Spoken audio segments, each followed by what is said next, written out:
Hello student, science academy platform पर आपका स्वागत है। ठीक है, अब देखिए आप आज 11th क्लास में हमारा टॉपिक है अणुसूत्र एवं मूलानुपाती सूत्र। ठीक है, अणुसूत्र एवं मूलानुपाती सूत्र क्या है? तो देखिए सबसे पहले हम बात करते हैं अणुसूत्र मॉलिक्यूलर फॉर्मूला की। किसी यौगिक के एक अणु में उपस्थित परमाणुओं की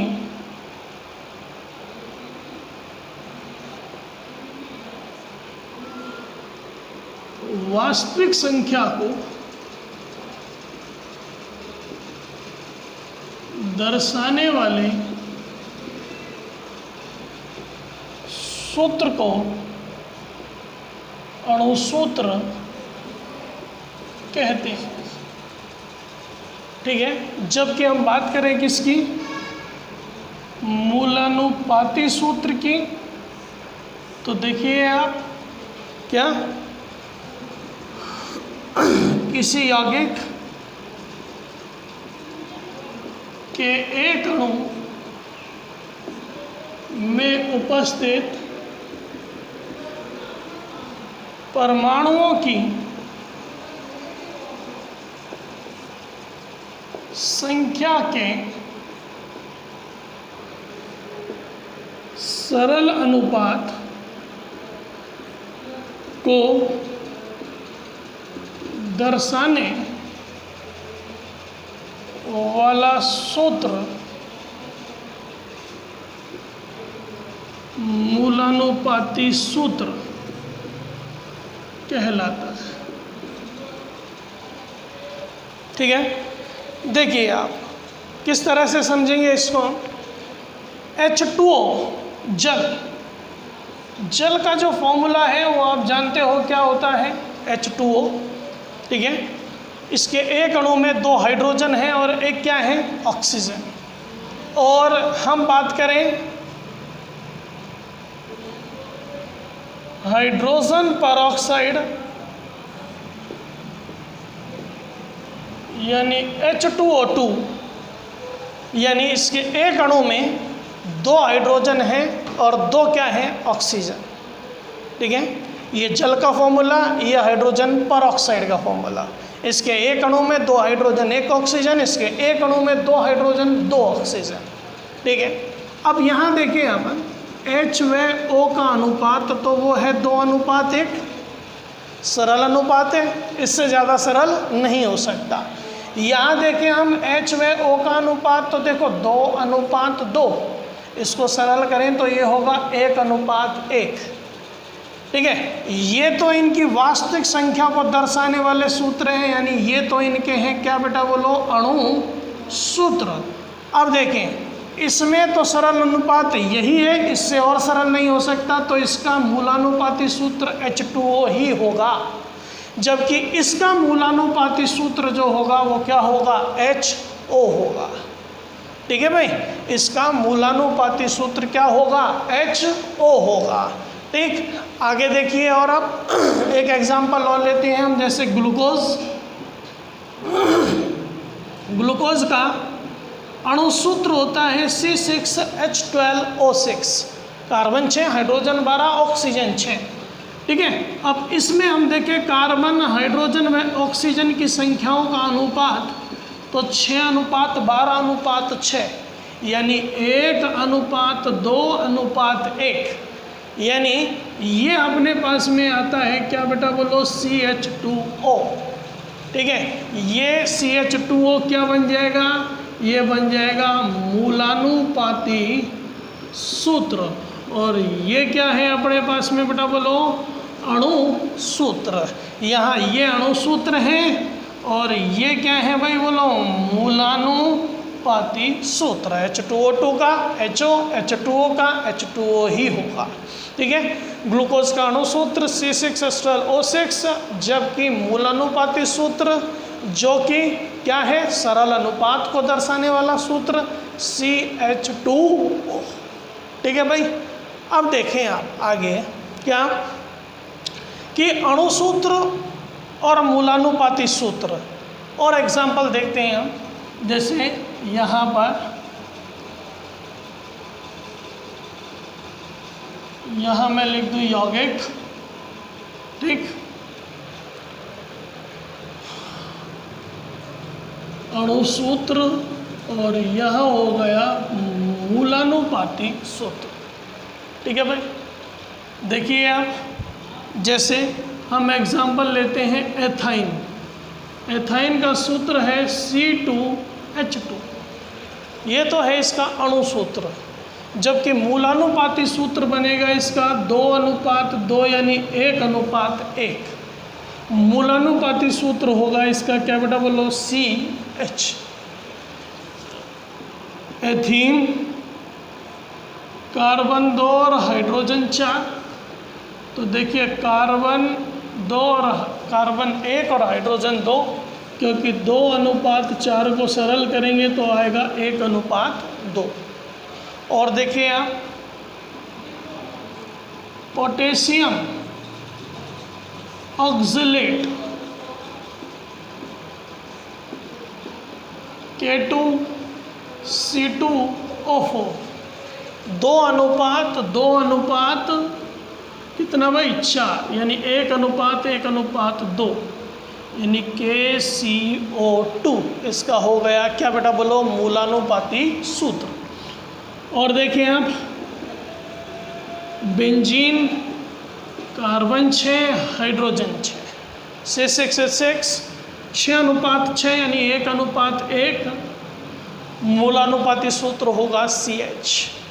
और देखें आप, डाइक्लोरो एथेन, डाइक्लोरोएथेन में देखिए आप, कार्बन कितने, एथेन है तो 2, हाइड्रोजन 4, Cl2, 1:2:1, यानी CH2Cl। ये अपने पास में हुआ, ठीक है। अणुसूत्र बताए मैंने और आपको बताए क्या, मूलानुपाती सूत्र। अब देखिए आप कि अणुसूत्र मूलानुपाती सूत्र में क्या संबंध होता है। तो यहाँ देखें आप, अणुसूत्र बराबर होता है N गुणा मूलानुपाती सूत्र। देखिए आप, यहाँ देखें आप, तो N का जो मान है वो 2 होगा। कैसे, HO को हम 2 से गुणा करें तो अपना सूत्र आएगा H2O2। N की वैल्यू यहाँ H2O2 में N की वैल्यू जो होगी, मूलानुपाती सूत्र अणुसूत्र ज्ञात करते समय N की वैल्यू जो होगी वो 2 होगी। यहाँ के लिए देखें आप, तो मूलानुपाती सूत्र है CH2O, जिसको 6 से गुणा करेंगे यदि हम, यानी N बराबर हो गया 6, तो N की वैल्यू इसके लिए हो गई कितनी, 6। ये ऐसे समझ में नहीं आता, तो N की वैल्यू हम कैसे देखें, N बराबर अणुसूत्र का द्रव्यमान बटे मूलानुपाती सूत्र का द्रव्यमान। ठीक है भाई, अणुसूत्र का द्रव्यमान बटे मूलानुपाती सूत्र का द्रव्यमान। देखें यहाँ आप, N बराबर कैसे निकालें, इनके लिए निकाले हमने, N बराबर 2 बताया था मैंने। तो यहाँ देखें, हाइड्रोजन 2 और ऑक्सीजन 16 × 2 32, 32 और 2 हो गए कितने, अणुसूत्र का द्रव्यमान हो गया कितना, 34। और मूलानुपाती सूत्र का द्रव्यमान देखें 16 और 1 हो गया 17, 17 दूनी 34, ठीक है, 2 आ गया। ग्लूकोज के लिए देखें अपन N बराबर, तो देखो मूलानुपाती सूत्र ये है, इसका द्रव्यमान 12, 2, ऑक्सीजन कितना हो गया 16, 12 + 2 + 16 बटे अणुसूत्र का द्रव्यमान 12 × 6 कितने हो गए 72, 12 × 1 12 और 16 × 6 96। ठीक है भाई, उल्टा कर दिया, ये ऊपर आएगा 72, 12, 96 अणुसूत्र का द्रव्यमान, मूलानुपाती सूत्र का द्रव्यमान 12, 2 और 16, 180/30 बराबर हो गया कितना? 6। तो देखिए आप क्या कि किसी भी यौगिक के एक अणु में उपस्थित परमाणुओं की वास्तविक संख्या को दर्शाने वाले सूत्र को हम कहते हैं अणुसूत्र, जबकि उनके सरल अनुपात को दर्शाने वाले सूत्र को मूलानुपाती सूत्र कहा जाता है। ठीक है,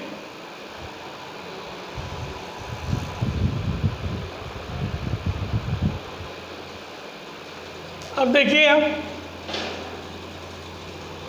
एक प्रश्न है, एक यौगिक में कार्बन 40%, ठीक है,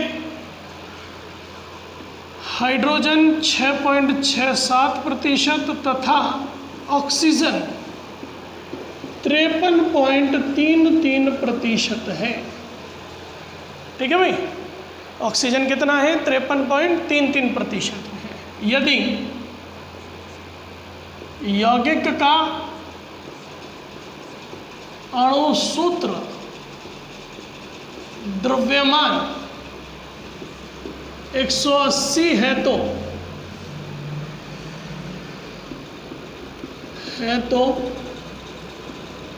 अणुसूत्र एवं मूलानुपाती सूत्र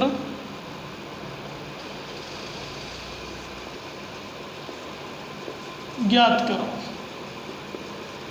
ये हमें कैलकुलेट करना है।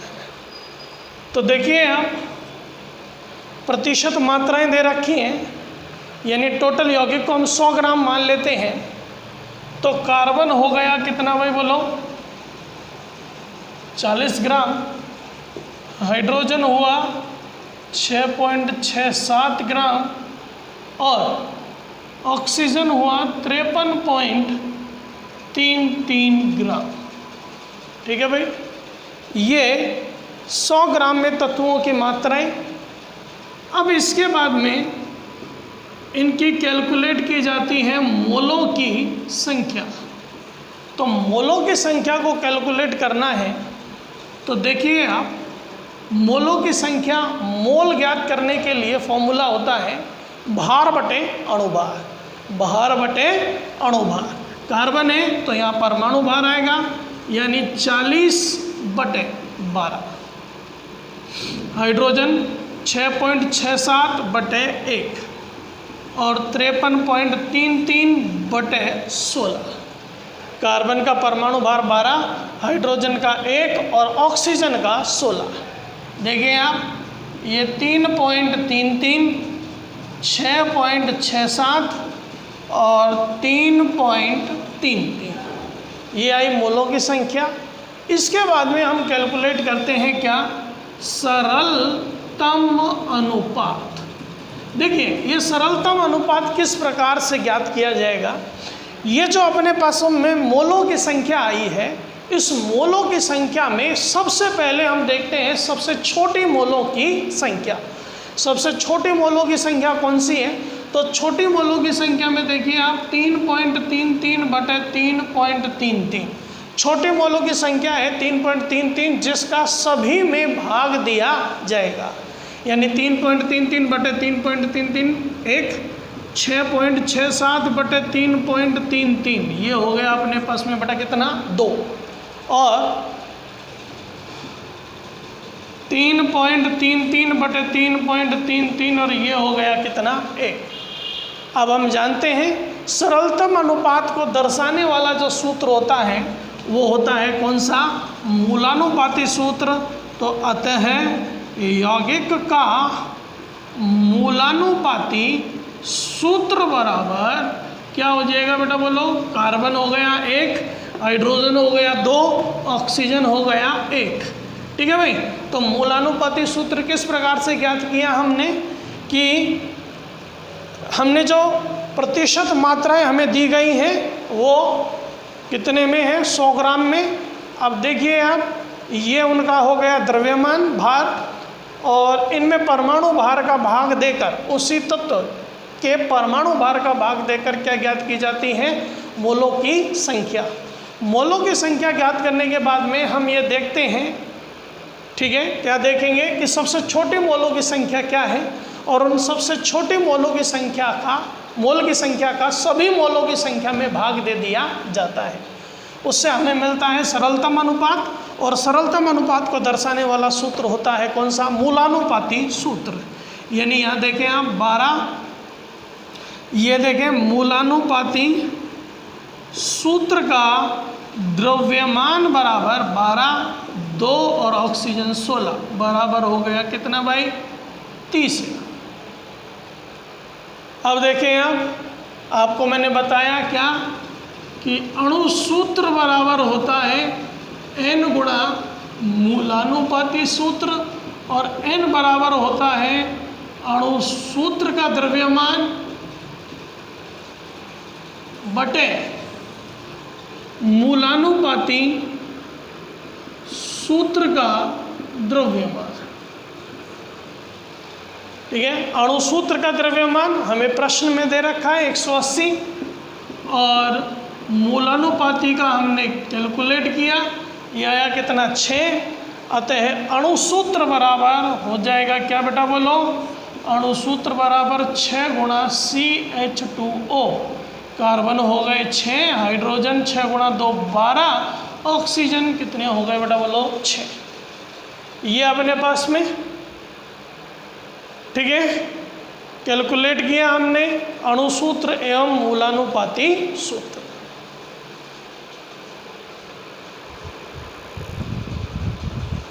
अगला प्रश्न है, एक यौगिक में हाइड्रोजन 4.07%, कार्बन 24.27%, क्लोरीन 71.65%। यदि यौगिक का अणुसूत्र द्रव्यमान 98.96 ग्राम है तो अणुसूत्र एवं मूलानुपाती सूत्र सेम, अभी जैसा हमने क्वेश्चन किया सेम ऐसा ही है। देखिए आप इसमें वही 100 ग्राम में ये हो जाएगा हाइड्रोजन 4.07 ग्राम, कार्बन 24.27 ग्राम, और क्लोरीन 71.65 ग्राम। इसके बाद में हम कैलकुलेट करते हैं क्या भाई? मोल, नंबर ऑफ मोल्स यानी मोलों की संख्या। 4.07 बटे 1 हाइड्रोजन का परमाणु भार, 24.27 बटे 12 कार्बन का परमाणु भार, और 71.65 बटे 35.5 क्लोरीन का परमाणु भार। ये हुआ 4.07, ये हुआ 2.02, और ये हुआ 2.02। अब देखिए आप 4.07। अब देखिए इसमें, इसके बाद में हम कैलकुलेट करेंगे क्या बेटा बोलो? सरलतम अनुपात। और सरलतम अनुपात ज्ञात करने के लिए मैंने बताया कि जितने भी मोलों की संख्या हमें ज्ञात हुई, उन मोलों की संख्या में भाग दिया जाता है सबसे छोटी मोल की संख्या का। तो 2.02 लगभग बराबर हो गया कितने के? 2 के। 2.02 1, 2.02 2.02 1। यानी मूलानुपाती सूत्र जो है यौगिक का वो क्या आएगा? देखो सबसे पहले कार्बन को लिखते हैं, कार्बन 1, हाइड्रोजन कितनी है बेटा बोलो? 2, क्लोरीन कितना है बेटा बोलो? 1, CH2Cl। अतः मूलानुपाती सूत्र का द्रव्यमान बराबर 12 + 2 35.5। ये अपने पास में आता है 49.5। ठीक है भाई। अब देखें इसके बाद में हम जानते हैं अणु सूत्र बराबर होता है n गुणा मूलानुपाती सूत्र, जहाँ n बराबर है क्या बेटा बोलो? n बराबर है अणु सूत्र का द्रव्यमान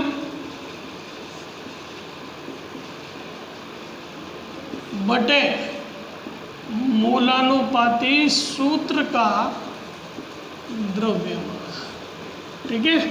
n बराबर अणु सूत्र का द्रव्यमान है अपने पास में 98.96 और ये है 49.5।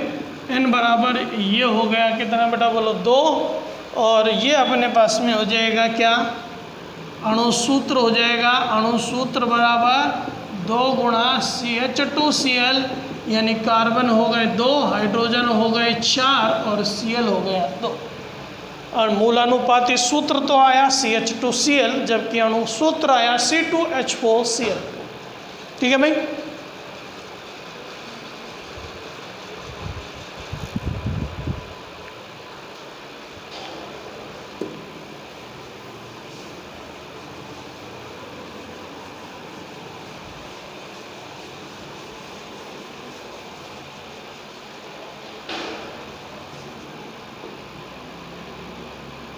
आयरन के उस ऑक्साइड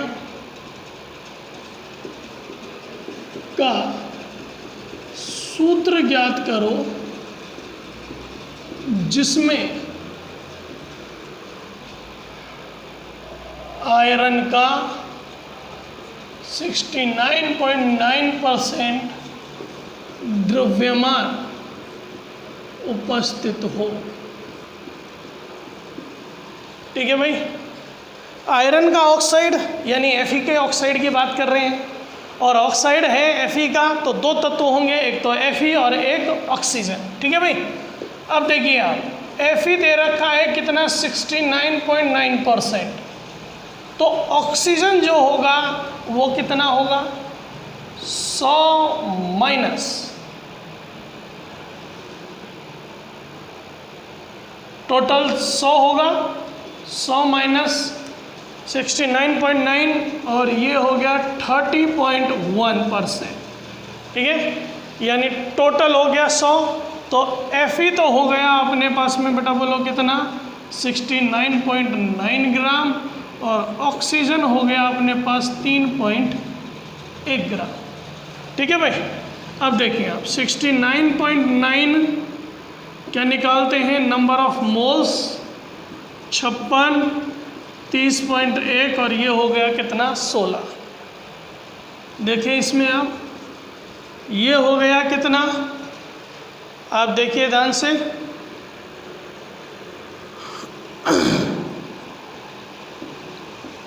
1.24 और ये हो गया 1.88।